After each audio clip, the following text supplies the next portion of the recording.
Welcome to star for TV news. కరీంనగర్లో 22A నిషేధిత జాబితాలో ఉన్న అర్హత కలిగిన పట్టా భూములను వెంటనే తొలగించాలని కరీంనగర్ ఎమ్మెల్యే మాజీ మంత్రి గంగుల కమలాకర్ డిమాండ్ చేశారు. భూ బాధితులకు మద్దతుగా బీఆర్ఎస్ శ్రేణులతో కలిసి సోమవారం కరీంనగర్ కలెక్టరేట్ ఎదురుగా ధర్నా నిర్వహించారు. అనంతరం కలెక్టర్కు వినతి పత్రం సమర్పించారు. 22A సెక్షన్ను దుర్వినియోగం చేస్తూ ప్రైవేటు పట్టా భూములను నిషేధిత జాబితాలో చేర్చడం వల్ల వేలాది మంది ఇబ్బందులు పడుతున్నారని గంగుల కమలాకర్ అన్నారు. రేకుర్తి, కొత్త యస్వాడ, విద్యానగర్, కొత్తపల్లి ప్రాంతాల్లో భూములను 22A నుంచి తొలగించాలని కోరారు. కార్యక్రమంలో మాజీ ఎమ్మెల్సీ నారదాసు లక్ష్మణరావు, మాజీ మేయర్ సర్దార్ రవీందర్ సింగ్, చల్లా హరిశంకర్, అనిల్ కుమార్ గౌడ్, ఏనుగు రవీందర్ రెడ్డి, బీఆర్ఎస్ కార్పొరేటర్లు, ప్రజాప్రతినిధులు, భూ బాధితులు పాల్గొన్నారు. గౌరవ పత్రికా సోదరులందరికీ నమస్కారం. 22A యాక్ట్ ఆఫ్ 1908 1908లో ఏర్పడ్డ చట్టము ఇది 22A. దానికి అనుగుణంగా ఏదైనా భూమి ప్రభుత్వ భూములు ఉంటే కలెక్టర్ గారు సిఫారసు చేస్తే 1908 అంటే స్వాతంత్రం రాకముందు 40 సంవత్సరం ముందు ఈ యాక్ట్ ఏర్పడ్డది. ఏదైనా ప్రభుత్వ భూములు కానీ ఏమైనా ఉంటే గిట్ట ఆ భూములన్నిటి నిషేధ జాబితాలు పెట్టాలన్నది ఒక చట్టం యొక్క ముఖ్య ఉద్దేశం. అది ఇక్కడ కరీంనగర్లో 1908 నుంచి 2023 సంవత్సరాల వరకు కూడా ఆ భూమి పట్టా భూమి. 1908 నుంచి 2023 వరకు ఈ రేకుర్తి చుట్టుపక్కల గ్రామ పంచాయతీల భూములన్నీ కూడా పట్టా భూములే ఉన్నాయి. ఇక్కడ నిషేధం జరగలేదు. కానీ కాంగ్రెస్ ప్రభుత్వం వచ్చిన తర్వాత 2023లో ఆ ఒక గ్రామం మొత్తం కూడా ఈరోజు 22Aలా పెట్టడం జరిగింది. అంటే ఈ భూములన్నీ ప్రభుత్వ భూములు అని చెప్పేసి నిషేధిత జాబితాలో పెట్టడం జరిగింది.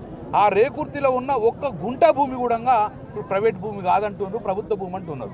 దాని తర్వాత కొత్తపల్లి కొత్త పార్ట్, దాని తర్వాత చింతకుంటల కొత్త పార్ట్, దాని తర్వాత టౌన్లో వచ్చిన విద్యానగర్లో కొత్త పార్ట్, దాని తర్వాత ఆరపల్లిలో, దాంతోపాటు కరీంనగర్ నడిబొట్టున ఈరోజు వచ్చేసి ఈ భూములన్నీ కూడా 100 సంవత్సరాల వరకు కూడా ఇది ప్రైవేట్ భూమే.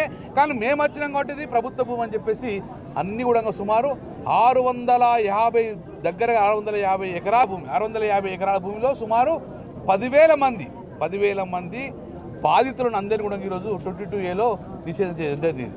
దాంతో ఈ భూములన్నీ కూడా ఎవరు కొనే పరిస్థితి లేదు, అమ్మే పరిస్థితి లేదు, లోన్కి వచ్చే పరిస్థితి లేదు, హౌస్ లోన్ తీసుకున్న పరిస్థితి వచ్చలేదు. మేము ఒకటే డిమాండ్ చేస్తున్నాం, ఈరోజు ప్రభుత్వం ఆదుకోవాలి. ప్రభుత్వం పొంగులేటి శ్రీనివాసరెడ్డి ఏమంటారు, ఇప్పుడు మేము వచ్చినాక ఒక్క ఎకరా భూమి కూడా మేము నిషేధ జాబితాలో పెట్టలేమని చెప్పి ఉంటారు. ఒక మంత్రిగా ఇలాంటి రాంగ్ స్టేట్మెంట్ ఇచ్చిండు. ఎందుకంటే ఈ భూములన్నీ కూడా 2023 బీఆర్ఎస్ ప్రభుత్వం ఉన్నప్పుడు ఇవన్నీ కూడా నిషేధ జాబితాలు లేవు. ఇవన్నీ కూడా అమ్ముకున్నారు, చర్యలు జరుగుతున్నాయి.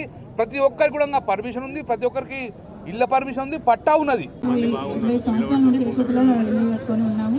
ఇవన్నీ మాకు అప్పుడు కష్టపడి కొనుక్కున్న ప్లాట్లు అండి. వాటిని మేము మళ్ళీ మా పిల్లలు హైయర్ స్టడీస్ కోసం అమ్ముదామని కావాలి. అప్పుడు ఎందుకైనా అండి, అప్పుడు కూడా గవర్నమెంట్ ట్యాక్స్లు కడతానే కదా మాకు రిజిస్ట్రేషన్ అయినాయి. మరి ఇప్పుడు ఎందుకు మేము మాకు అవసరం కొద్ది అమ్ముదామంటే రిజిస్ట్రేషన్ కావట్లేదు. మరి మీ గవర్నమెంట్ ప్రజాపాలన అంటే ఇలానే ఉంటుందా? అసలు ప్రజలను ఉద్ధరించాలి కానీ ప్రజల్ని ఇబ్బంది పాలు చేసుకుంటే ప్రజాపాలన అంటే అయిపోతుందా? పొంగులేటి శ్రీనివాసరెడ్డి గారిని కూడా మేము అక్కడికి పొన్నం ప్రభాకర్ సార్ని, పొంగులేటి శ్రీనివాసరెడ్డి గారిని కూడా అందరినీ కలిసాం.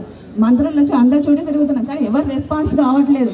అసలు ఏంటి అంటే మీకు ప్రజలను ఇబ్బంది పెట్టడమేనా మీ పరిపాలన అంటే? ఎందుకు వచ్చిందండి ప్రజల్ని ఇబ్బంది పెట్టడం? 10,000 కుటుంబాలు సఫర్ అవుతున్నాయి ఇక్కడ రేగుంటారు, మీకు కనబడట్లేదు. అసలు ఏంటి ఇట్లే ఉంటుందా ప్రార్థన అంటే? ఎవరు సపోర్ట్ చేయకుండా మంత్రులు అందరూ ఇబ్బంది పెడుతుంటారండి. అసలు మాకు ఇక్కడ ఇప్పుడు ఇవాళ బీఆర్ఎస్ పార్టీ వాళ్ళు మా కష్టాన్ని 10 నెలల నుండి మేము తిరుగుతుంటే మా కష్టాన్ని చూసి వాళ్ళు మాకు సపోర్ట్ చేశారు. చాలా చాలా చాలా థ్యాంక్ యూ అండి.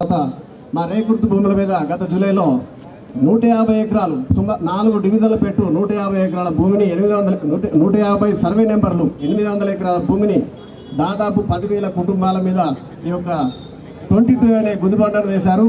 ఇది మేము పెద్ద ముప్పుగా పరిణమిస్తుందని చెప్పేసి మేము భావించి మేము ఒక జేఏసీగా ఏర్పడి మేము మంత్రుల దగ్గరికి వెళ్ళడం జరిగింది. పొన్నం ప్రభాకర్ గారి ద్వారా రెవెన్యూ మంత్రి దగ్గరికి వెళ్ళి హెచ్చరించడం జరిగింది. ఇది మీకు వెంటనే పరిష్కరించకపోతే మీ గవర్నమెంట్కు పెద్ద ముప్పుగా పరిణమిస్తుంది ఇది అని మేము హెచ్చరించడం జరిగింది.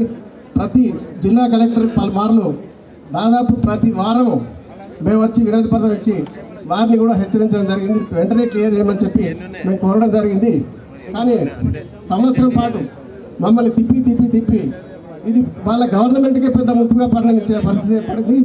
మా కరీంనగర్లో మొదలుపెట్టారు, రాష్ట్ర వ్యాప్తంగా దీన్ని విస్తరించారు తప్ప తీసేయాలనే ఆలోచన ఈ ప్రభుత్వానికి ఎప్పటికీ లేదు.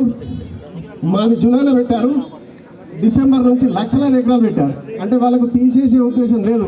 కంప్లీట్గా మా యొక్క భూమి